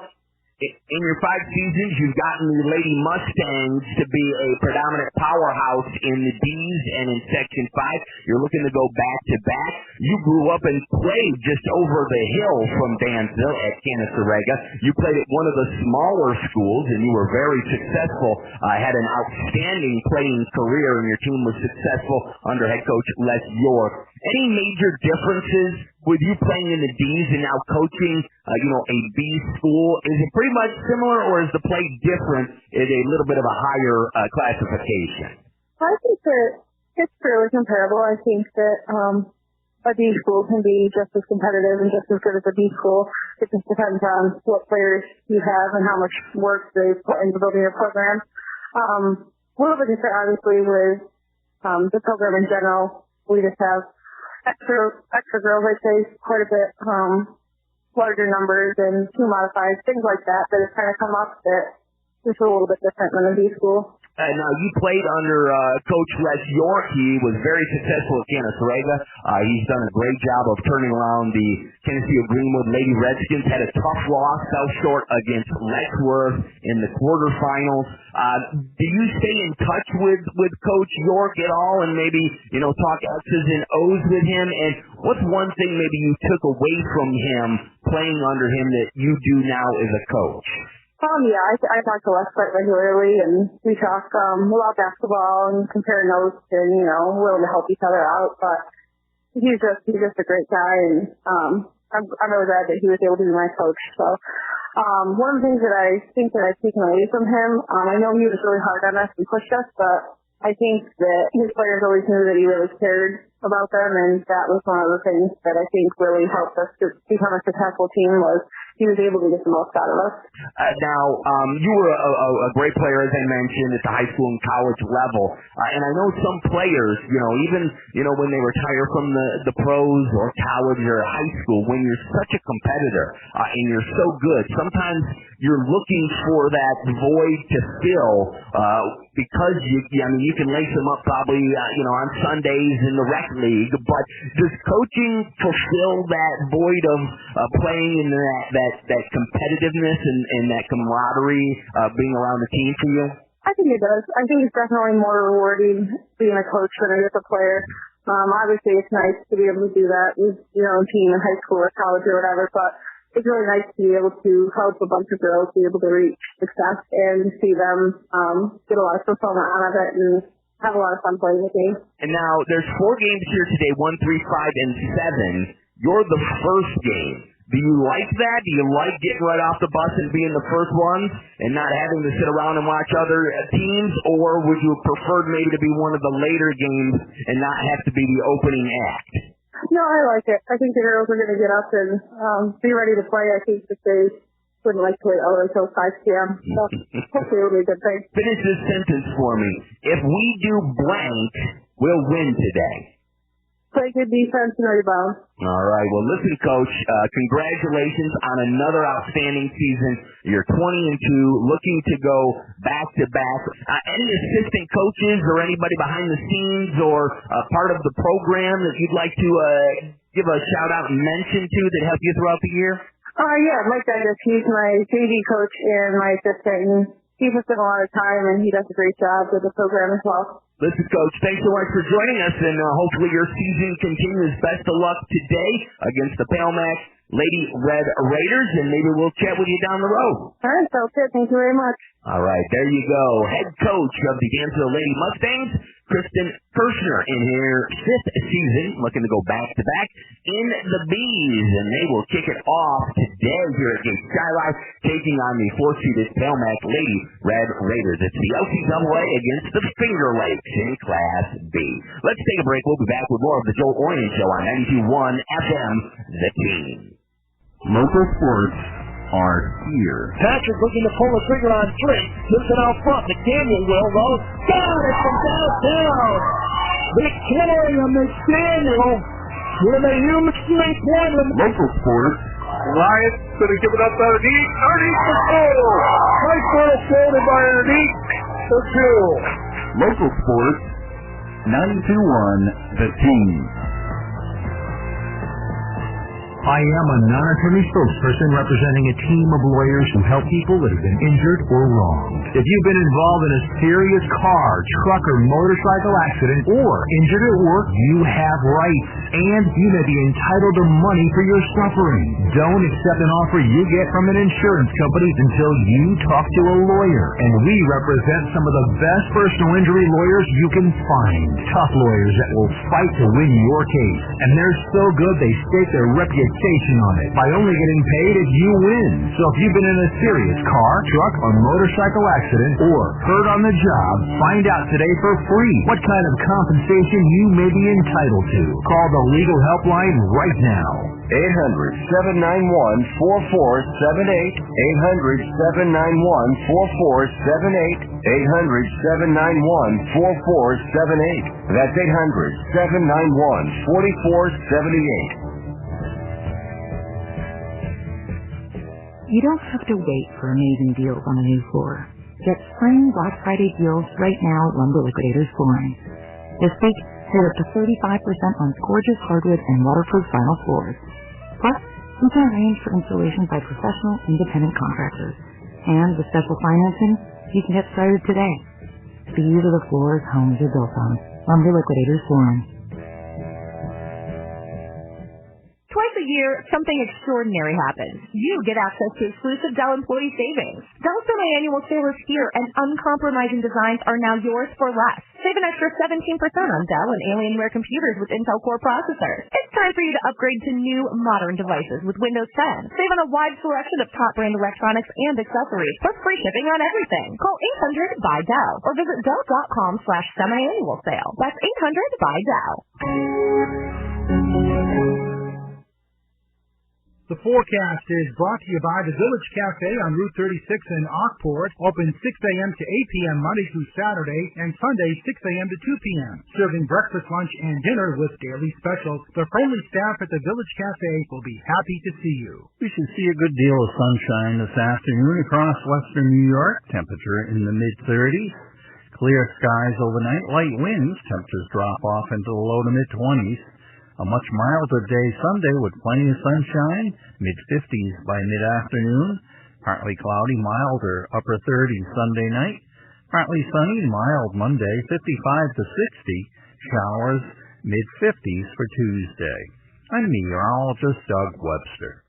Good morning, everybody. It is the Joel Oriend Show on 92.1 The Team, 92.1theteam.com, and it is a super sectional Saturday, as there is sectional games going on at Gates Chi-Li today for the girls, and the boys are at the big house at the Blue Cross Arena. A huge day of games at the Blue Cross. Action already underway. First game at 9 a.m. this morning with the B1, and the last game tonight will be at 9 p.m. So, man, if you are a basketball fan, there is a lot of action to be had in the Rochester area today. And some of our local teams down there in Steuben County are still alive. More on the boys' side than the girls' side. Two teams from Steuben County represented at the Blue House, the Big House today. And let's bring in the head coach of one of those teams.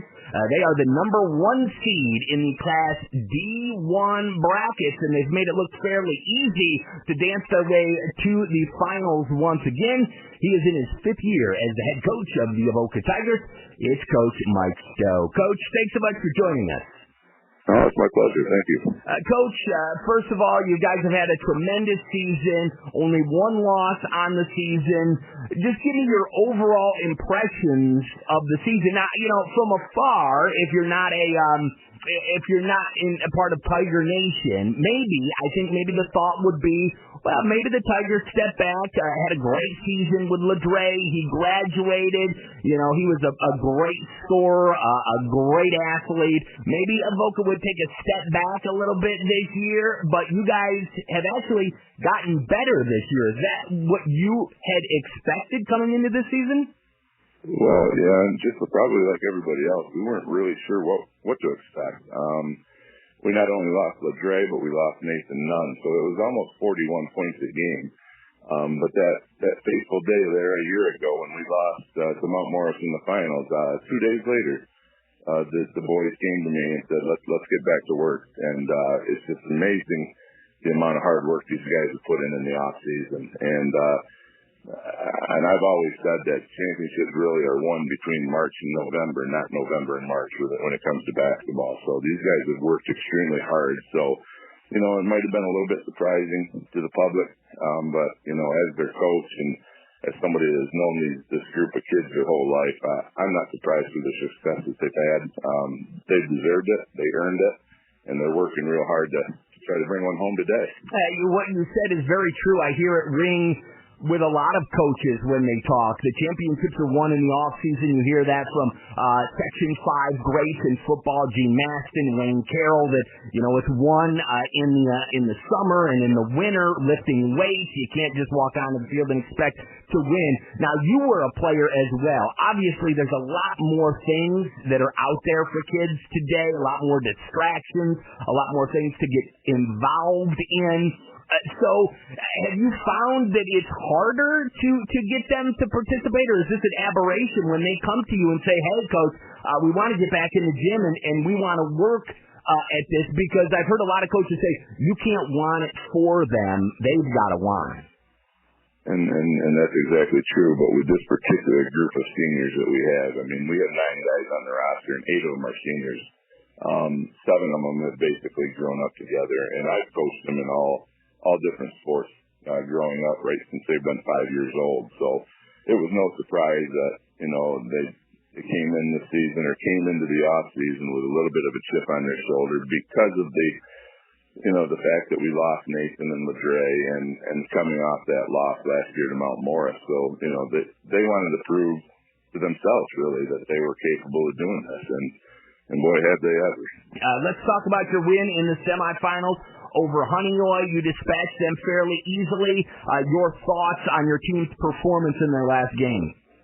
Yeah, and really the last 2 games, these guys have been extremely focused. They just work so well. They're very unselfish offensively. There's no real standout on this team. I mean, anybody we put on the floor 1 through 9, they just function so well together as a team, and that's kind of been our MO all season.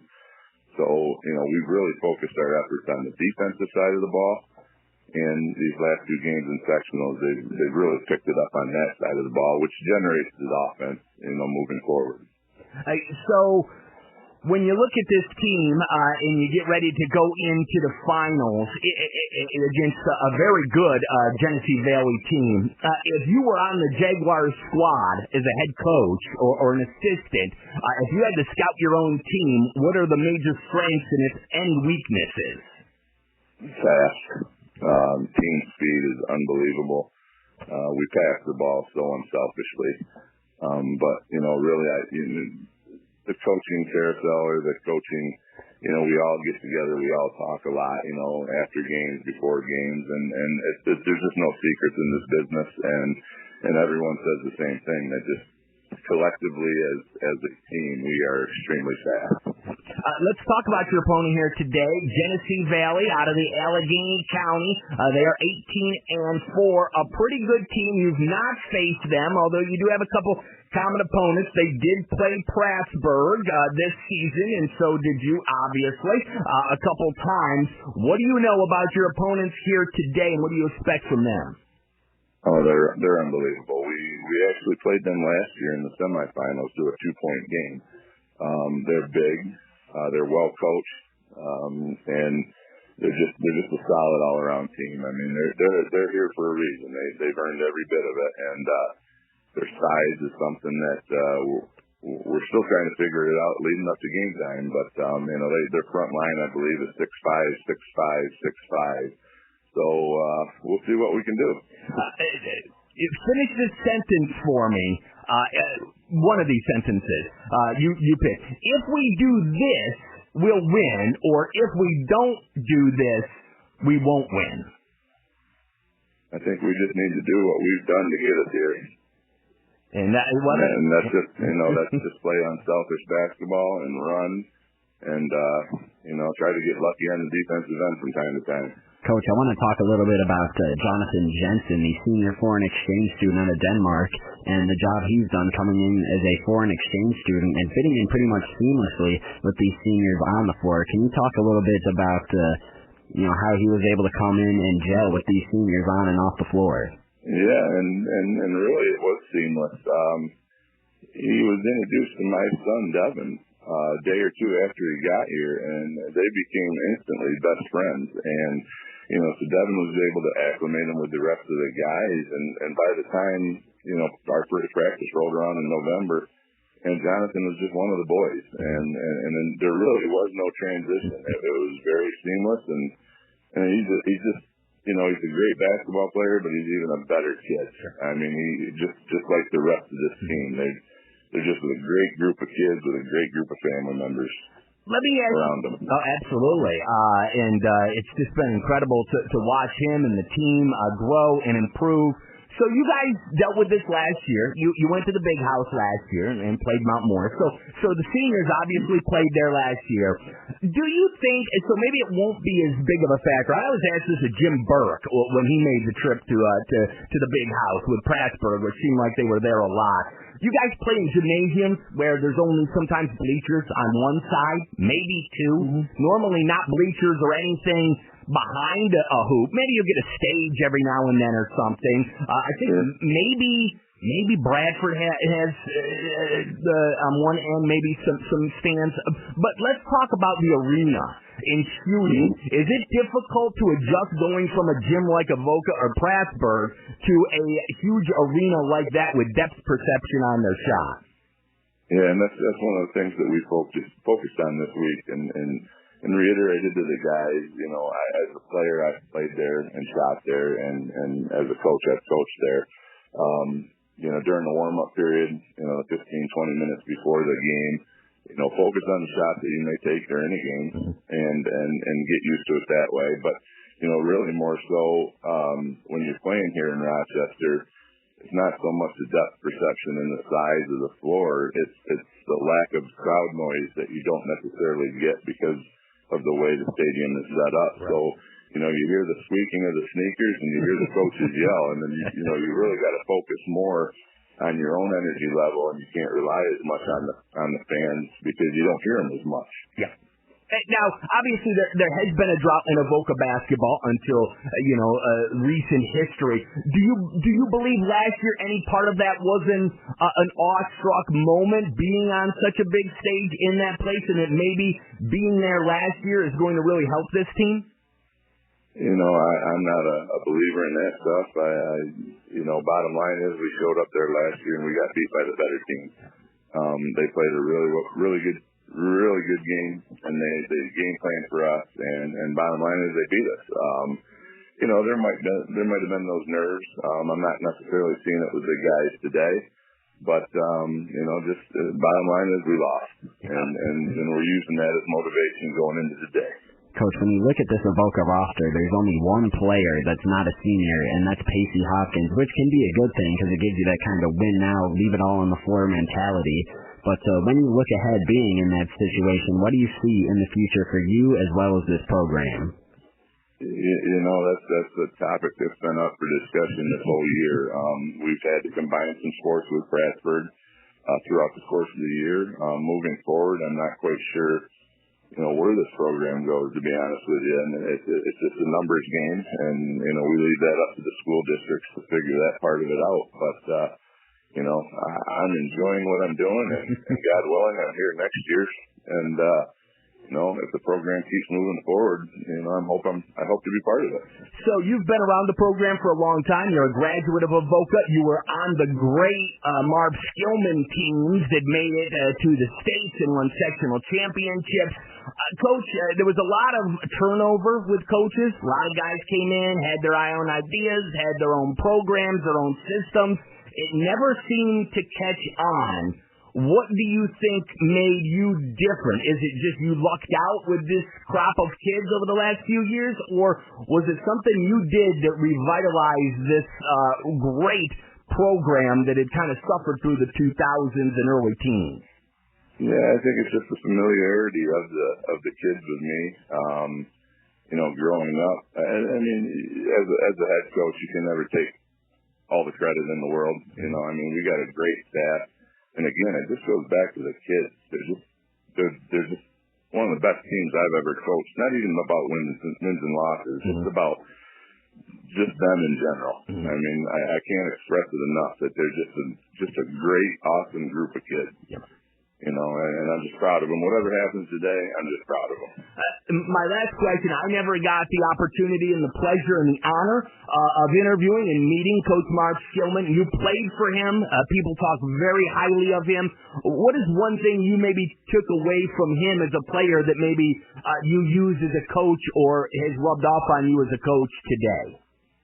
Yeah, he was a lot more calm back in the day than what I am now. I tend to get a little fired up, I guess. But, really, the way he looked at things moving forward, especially in these sectional tournament play and state tournament play, it's really just a one game at a time, and there's no bigger game than the game you're about to play. Okay. So you focus your attentions on the game you're about to play, and then everything else falls into place. And he was really good at that. Let me ask you this. I think I know the answer, but you're going to watch a game before you, Coach, and if you win, you're going to play one of those teams. Do you have a rooting interest? Would you prefer to play Plattsburgh? Would you prefer to play Elba, or you don't really care? No, I mean, we've played them both. I mean, we've played Plattsburgh twice this year. Elba actually was our first game of the year, just trying to get adjusted to the new team without LeDre and Mason, and they got us the first game of the year. So there might be some revenge factor there, but I'm a Steuben County guy, and my daughter's played for Plattsburgh, so whatever happens. I'm rooting for the Steuben County guys, I guess, if you want to know. Well, either way, there's some great storylines. As a coach, maybe the revenge factor might help you motivate the players a little bit, but, the history between Plattsburgh and Avoca, you don't need to rile the kids up too much with that. I'm sure all they got to do is talk to their parents and through the years and the great games between Avoca and Plattsburgh. Coach, listen, best of luck today. Quiet bus ride? Do you tell the kids to sleep? Are they going to, be listening to music? What's the bus ride like coming up? Yeah, it's just business as usual. They pop their headphones in and they listen to music, do whatever they need to do to focus on the game. We'll be on our way to watch, Plattsburgh and Elba, and our routine doesn't change. At the end of the third quarter, we'll go in and do what we need to do. So. Well, listen, Coach, we appreciate it, and maybe you can try to force the bus driver, or maybe you got it on your phone.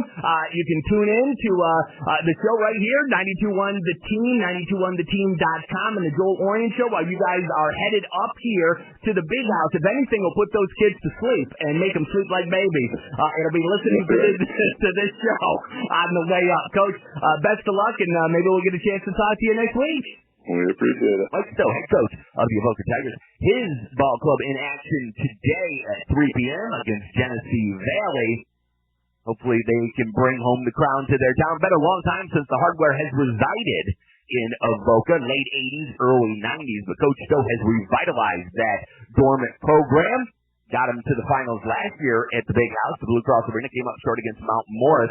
Back there this year. And that's the goal of every Section 5 boys basketball team is the Blue Cross Arena. That means you are in a sectional final. That does it for us. We're going to boot Scoop Boogie on out of here. Tanner is heading over to the Blue Cross. He'll do the Plattsburgh game at 1 p.m. He's also broadcasting the Avoca game at 3 p.m. I'll be at Gates Chili all day, 4 games there. So it'll be a busy day of basketball up here in Rochester. We'll step aside. Tanner will give you the sports flash. He'll tell you about the games last night. He'll tell you about the slate of games today. And he'll fill you in on some college basketball of local and regional interest. That does it for us, everybody. Be good. If not, have fun trying. We'll catch you on the flip side.